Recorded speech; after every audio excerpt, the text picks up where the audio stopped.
Hey everybody, it's your old friend Mike Murray back here. We're here, like the title says, to review and recap Week 3 of the NFL from a DFS perspective. I play on Draftkings, so that's what we're going to focus on here. It was an interesting week. Interesting week. The early games were just terrible and not that exciting, at least from my perspective. And the 4 p.m. games were, some interesting things happened that we're going to talk about. First off, if you like the channel, subscribe. If you have some thoughts on the week that was in NFL DFS, leave a comment down below and give the video a thumbs up. I really appreciate it, guys. All right, getting into the games here. We're not going to recap all the games, just some major stuff that I saw. And before we get into the actual breakdown of the games, I'm just gonna maybe in the info section. I played one lineup yesterday, and it was just god awful, man. It was terrible, man. It was not a good team. Maybe I'll list it down below, and we can really quickly, because I know some of you guys probably don't care. Recap the mistakes I made. Man, I just got, guys, my biggest fault in the last couple years of playing DFS. I feel like I break the games down pretty well. If you go back and watch the other two, the short look ahead in the main breakdown video, I was on a lot of the right stuff. Granted, I wasn't on Ingram at all. I'm a 1 week season subscriber, so I heard JM to win mention Philip Lindsay, but I just thought that he was a little bit of like a high floor, low ceiling play. And let's make something clear. I still wouldn't play Lindsay in that spot. Lindsay wasn't really running the ball that great. He just kind of snuck in the end zone twice, and that really made his day. But hey, for the price point and the ownership, great play. If you play Philip Lindsay, it doesn't matter. He got 27, 28 points. It doesn't matter how he got there. He got the points. He crushed value. He was on the winning Millie Maker team, and so was Mark Ingram. I was not on Mark Ingram. It was a great matchup, but like I said in my video, I don't like playing guys on the road at Arrowhead. There's a big streak. I forget the stat of opposing offenses score less than 20 points. I don't know, something out of the last 20, 25 games. But it's a really interesting stat. It doesn't really make you want to target guys at Arrowhead. But hey, man, that was a good play too. Guys, we're seeing something from this channel. I'm trying to win life-changing money. I'm trying to win the Millie Maker. I know some people think it's crazy, but I don't think it's impossible to win. Okay, I really don't. I don't think it's impossible, and I think there's some last season. This season, I don't with some of my other. I'm not trying to tell you my whole life story. I have some other financial things I'm taking care of, so I don't have the money to play like I really want to play. So I'm still taking it really seriously. I'm still really trying to take it seriously. I'm playing for a lot of money, but I can't because, like I said, I got some other stuff to take care of. But last season and from seasons prior, okay, it was all about playing the chalk high price running backs. Those were the guys who a lot of times you needed two of those guys and a dude maybe in your you needed at least two of the high price running backs. This season, man, if you go down the list of all the high drafted running backs in season long fantasy, woof. It's an ugly, ugly, ugly list, man. The guys who are going off right now are receivers. The stud receivers were all over the winning Millie Maker team. We talked about Mike Evans. Okay? I had, on my team down below, I played O.J. Howard against the Giants over Mike Evans. Got cute. Got really cute. Tried to save. I told you I liked Evan Ingram. I tried to go down in the same game environment, get exposure to attacking the Giants' pass defense. That didn't work out. I played Kenny Golladay on the road for the same price as Mike Evans. Unforgivable. Cannot make that mistake. Made that mistake. Got off Cooper and played Zeke. Terrible decision. Played Calvin Ridley over Julio Jones. The hell is that, man? And then the most unforgivable mistake. Guys, last week I had a goose egg with Dante Moncrief, which is forgivable because I think Seattle's right cornerback can get attacked deep. We didn't know there were reports that they were going to still feed Moncrief, and that's on me. But at the same time, I was just going off the information I had, and I want to attack Seattle deep on the right at the right cornerback position. But this week, guys, with the late news that James White was going to be inactive, I thought the Patriots were going to blow the Jets off the field. I thought they were going to win the game by 35, 40 points. So I said, well, I like the Pats D. In order to play the Pats D, I had to play either Naheem Hines or I could take a really risky play and play Damien Harris, who got activated. Okay, guys, that was really stupid. I played Damien Harris, and he got a goose egg. He didn't even touch the field. Wow. I mean, that is just a really, really, really bad play by me. But I don't want to bore you guys. I know people don't care about my team and stuff, but just guys, you have to look at the winning lineups and evaluate your lineup and compare them as to what you're doing. What mistakes are you making? For me, I get too cute. Okay, I get too cute, man. I tried to, you can't play Galladay on the road opposed to Mike Evans at home in a probably Evans had a better matchup, but Philly's terrible on the outside. So it is what it is, guys. We're on to the next week. But as far as the actual games go, okay, the big story of the day is going to be Daniel Jones, guys. Wow. That was the perfect game environment for him to go off. It really was. It was a perfect spot for him to go off as far as how the game played out. They were trailing. Guys, he had 2 rushing touchdowns. Going to be tough to duplicate that the rest of the season. Okay? Probably not going to happen. We had 4 rushes for like 26 yards, which is good. But he ain't getting 2 touchdowns on the ground probably for the rest of the season. Maybe he does. I have Daniel Jones. Daniel Jones, after the month of June, was my 18th round, my last round best ball pick in all my play draft best balls. It was Daniel Jones in all of them. So he's my most owned quarterback in best ball. I just didn't like him on the road at what I thought was an improved Tampa defense, which I still think is an improved Tampa defense with a bad actually, it's a little bit better of an offensive line that they have this season because they got Kevin Zeitler at guard. But, hey, man, Daniel Jones balled the hell out. All the people who hated on Daniel Jones, I've seen all the draft day reaction videos around Twitter. That's why, guys, in this day and age, everyone wants to give their opinion about every move a team makes. Sometimes you just got to be quiet and let things play out because those people look like idiots now and they should be shamed. Not really. I'm not actually advocating that. But, guys, come on. Just let things play out. Everyone hated the Josh Allen pick when it was made. That looks like a pretty good pick for the most part. Whatever, man. But props to Danny Dimes, man. Danny Dimes looked really good yesterday. With the return of our boy Jameis Winston, he looked good yesterday. Man. Of course, Mike Evans balled the hell out, man. Mike Evans had himself a career game. Janoris Jenkins looks like he's dust. That Giants fucking passed. I'm sorry for swearing. Oh, I'm so sorry for swearing. I don't want to swear in this channel. It's a weird, I don't try not to swear in this channel, so I do apologize for that. That's not gonna happen again. But that Giants pass defense is not good. It is worse than not good. It is dreadful. I know they improved a little bit in the second half, but man, are they trash. We talked about the Dolphins being able to move the ball in the Cowboys. The Dolphins did move the ball in the Cowboys. The Cowboys defense doesn't really attack as much as I would like a high-priced defense to attack.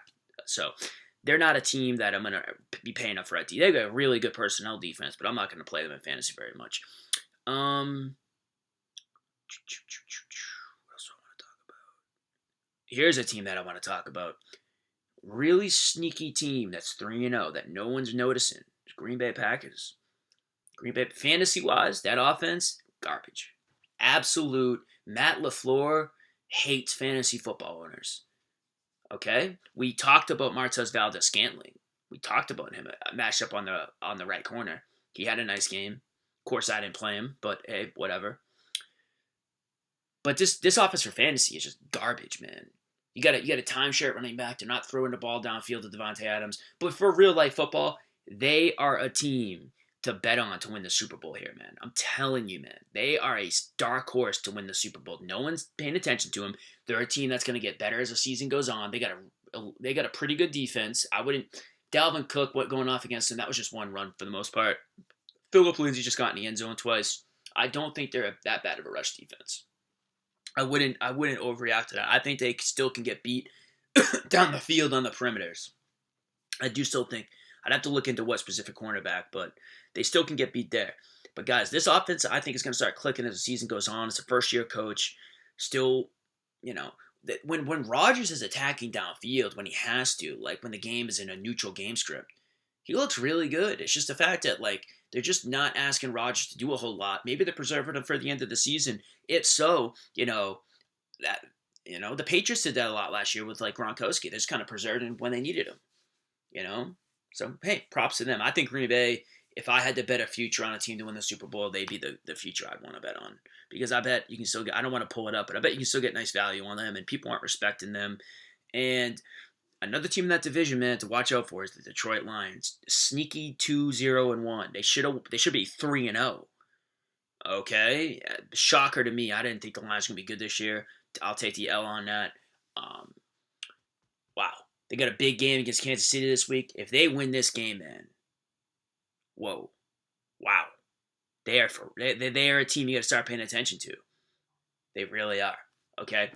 I have no thoughts on that game yet. I have to look a little bit more into it, but that's gonna be an interesting game this week. Okay, what else do I want to talk about from the week 13? Guys, like I said, I apologize for swearing. I'm not trying to swear on this channel. I'm gonna have like a career and stuff. I don't want to, I don't want people to go back and look at this and think that I'm,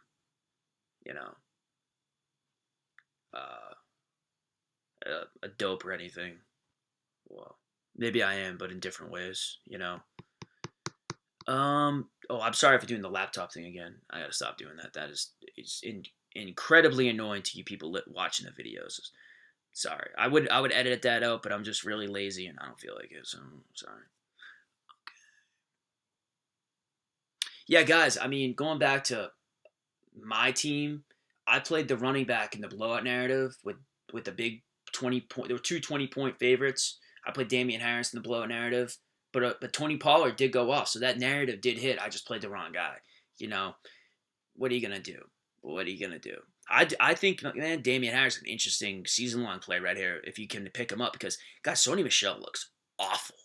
He's averaging like under 2 yards a carry. They're going to send him to the bench pretty soon, man. They're not going to put up with that, man. I'm telling you, Damien Harris, especially with Devlin going to the IR, opens up a roster spot. There's going to be, I think Damien Harris is an interesting guy to watch here. I'm not saying to pick him up just yet. I'm not advocating that, but keep an eye on him. Okay, I don't even got to tell you guys to pick up Danny Dimes if he's available. Should have done that last week, man. Danny Dimes, man. With Saquon out, he's going to be mega chalk this week in DFS. At least he should be against Washington.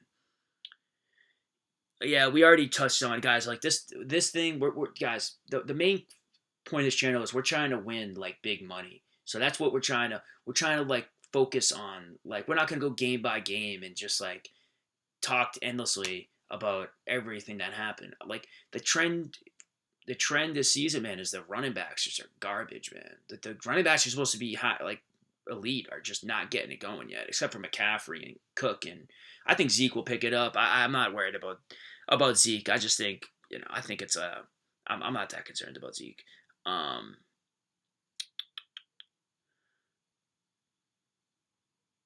Yeah, I mean,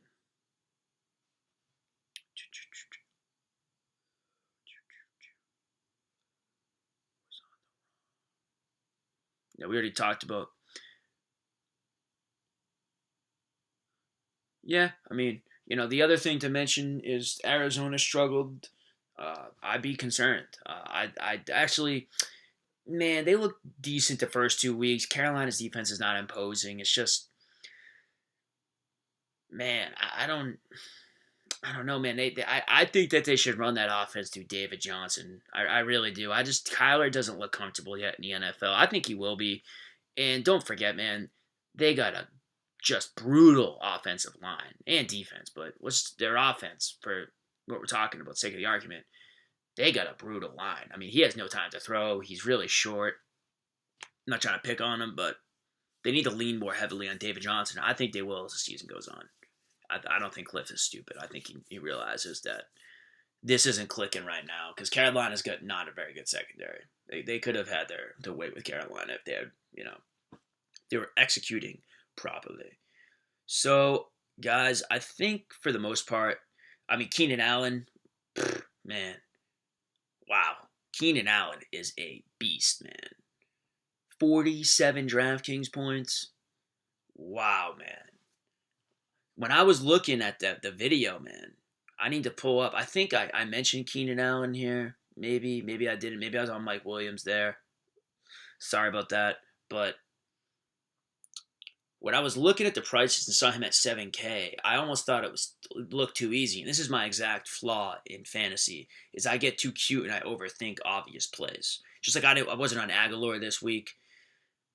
You know, what are you gonna do? I don't think Aguilar is that good of a player.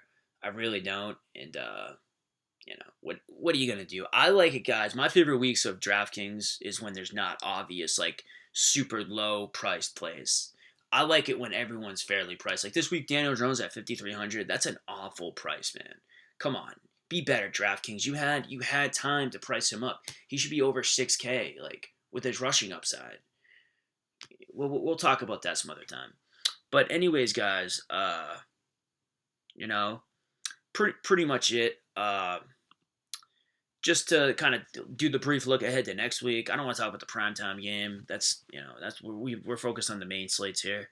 I'm just gonna look at my phone right here, try to get some early thoughts at next week.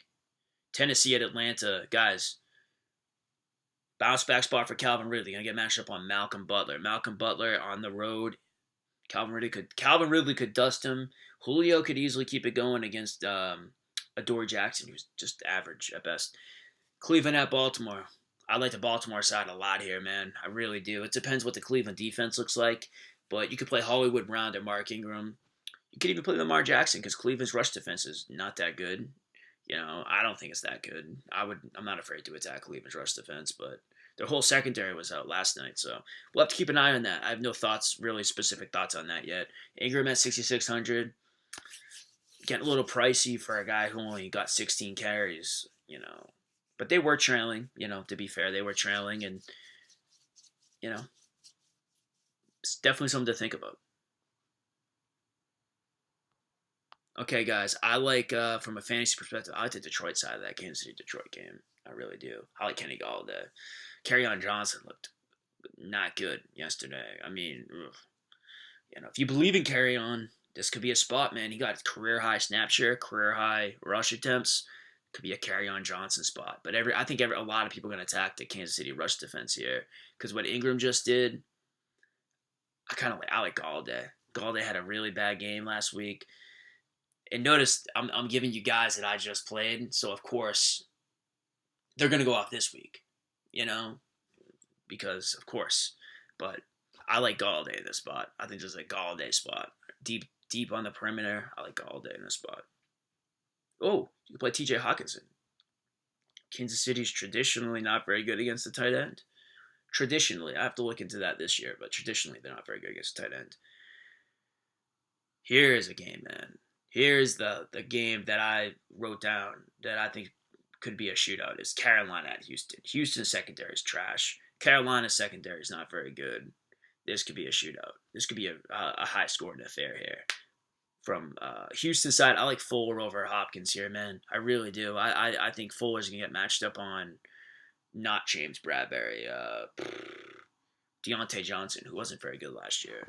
And I wish they had a slot receiver because I like attacking them, over the middle with tight ends and slot receivers. But, oh well. Sometimes they get beat outside too. As far as for Carolina, I'm not a big Curtis Samuel guy, but this could be a spot to play Curtis Samuel. It could be a spot to keep playing Greg Olsen. I mean, maybe he keeps it going. Those are the two guys. DJ Moore doesn't seem to have the chemistry that Samuel does with Kyle Allen, though. Just from my understanding. Okay, LAC going to Miami. LAC, the Chargers are 1-2. They need to win this game really bad. LAC is going to come to play here. Miami, don't let that score fool you. They were hanging around that game a lot more than the score indicated. I feel like this is a spot where LAC is going to blow them out. LAC needs to win this game. They have to win this game. I like Eckler more than Keenan Allen in this spot because I just don't think they're going to have to keep throwing the ball downfield. That was a weird game because they had to throw the ball to catch up, and that will not be the game script here. At least I don't think it will be. On the other side, LAC's rush defense is not good.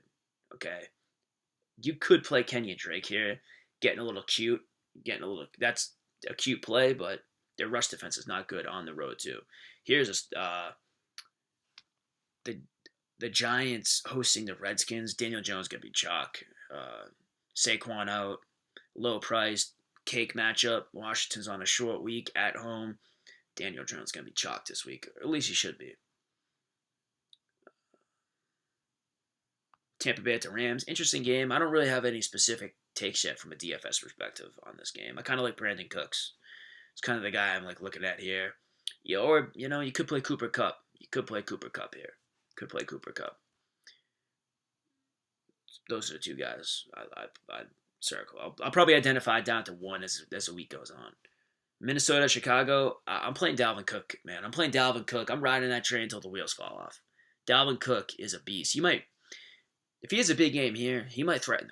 I don't know what it is, but that'll be 4 straight 100-yard games. He might, start thinking about the rushing record. I mean, I'm not sure, man. Cause I don't know what the record is, but what a start to the season that would be, man. Because I'm playing him here. I like Dalvin Cook here. And guys, that's gonna do it for the most part, guys. Kind of a weird, ugly slate. At least at first glance, I don't really see a lot, but that I like. But remember, we're all picking from the same player pool. Okay, so everyone's on the same playing field. As far as that Tennessee and Atlanta game, you could play Derrick Henry or a part of the passing game, but I don't know. I'd probably play AJ Brown here. If you think he's the number one in that offense and not Corey Davis, you could play AJ Brown here. Which Derrick Henry's been. I mean, if you got him in the 3rd round, he's been playing well. I mean, from a fantasy standpoint, I'm pretty sure he's the top 5 scoring running back in PPR so far. I could be wrong about that. So I don't want to say that, but that's a little bit of an interesting game. But Tennessee plays slow, and they've had a extra time to prepare. They need to win that game. Atlanta needs to win that game too. Okay, but I just don't see Tennessee getting into a shootout. If anything, I think there's like one play on one of those sides that could be fantasy relevant. Atlanta's defense is trash. We always want to target Atlanta's defense. Tennessee is more of a defense that you want to target, like a specific play, like a Butler. But it's gonna be so tough playing Ridley after that one catch for 6-yard performance. Because man, I don't know. I don't know what to say. But guys, I gotta wrap this up. I got some stuff to do. So I appreciate you guys watching the video. Yeah, on to week 4. The seasons after this week is already 25% of the way over. At least the regular season is, and the rest of the season is gonna fly by, man. The rest of the season is gonna fly by. It's been an interesting start to the season so far. I hope some of these big name running backs get going. Because I don't know. I just even looking at this week's games, man, I just don't see a lot of running backs to pick from. I think it might be another. It's gonna be an interesting week to make rosters because outside of Daniel Jones, there doesn't seem like a ton of obvious plays. So thank you for watching the video, guys. I'll talk to you again either probably Thursday or Friday. I'll upload my next video. Okay, guys. Salute. Have a good rest of the day, and I appreciate you guys taking the time.